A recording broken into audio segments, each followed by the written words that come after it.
It was a cloudy Tuesday afternoon when I got the call from my longtime friend, Laura. We've been friends since college, the kind of friends who didn't talk every day but picked up right where we left off when we did. She sounded a little rushed.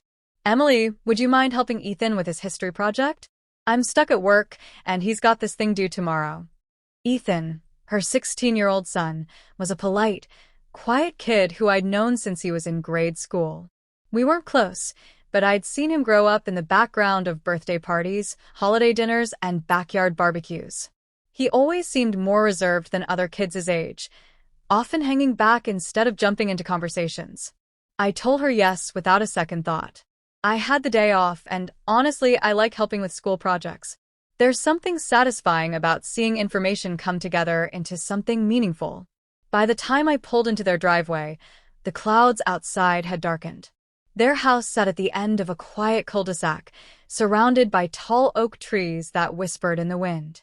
I knocked on the door, and Ethan opened it almost immediately, like he'd been waiting. "Hi, Emily," he said, his voice low but warm. "Hey, Ethan.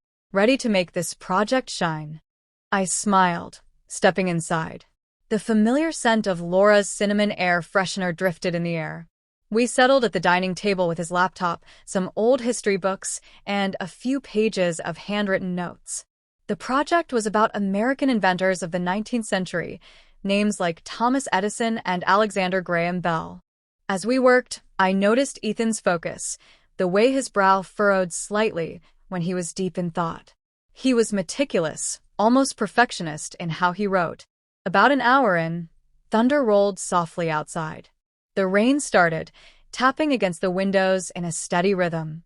I suggested we move into the study, since the dining room lights were flickering slightly from the storm. The study was smaller, cozier, with shelves lining the walls and a single desk lamp casting warm light across the room. I stepped inside first, setting down the books. Ethan followed, then closed the door behind him. Click. The sound of the lock turning made me glance up. He wasn't looking at me. Instead, he seemed to be gathering himself, hands tucked into the sleeves of his hoodie. "Ethan?" I asked gently. He finally looked up, and in that moment I realized this wasn't about the project. His eyes, green, like his mom's, were troubled. He hesitated before speaking. "I locked the door because I need to ask you something, and I don't want my mom to hear." My heart skipped. I could feel the seriousness in his tone. I pulled out one of the study chairs and sat, nodding for him to do the same. "Okay, what's going on?" He sat slowly, tapping his fingers against his knee before blurting, "Do you think there's something wrong with me?" The question caught me off guard. "Why would you think that?" He shrugged, but his voice wavered. "People at school, they say I'm weird, that I don't talk enough, that I don't act like a normal guy. I feel different, and I don't know why. I didn't want to ask Mom, because she already worries too much." I took a slow breath. This was bigger than a school project. I told him how when I was his age, I'd felt out of place too, quiet, unsure, and convinced everyone else had life figured out. I explained that sometimes being different isn't a flaw, it's just the beginning of figuring out who you are. His shoulders eased slightly, and for the first time, a small smile touched his face. We talked for nearly an hour, about school pressures, friendships, and the strange feeling of standing in a crowded hallway yet feeling invisible. Eventually, we drifted back to the project, but the air between us felt lighter. The storm outside had passed, and the room felt warmer somehow. When Laura came home, she thanked me for helping.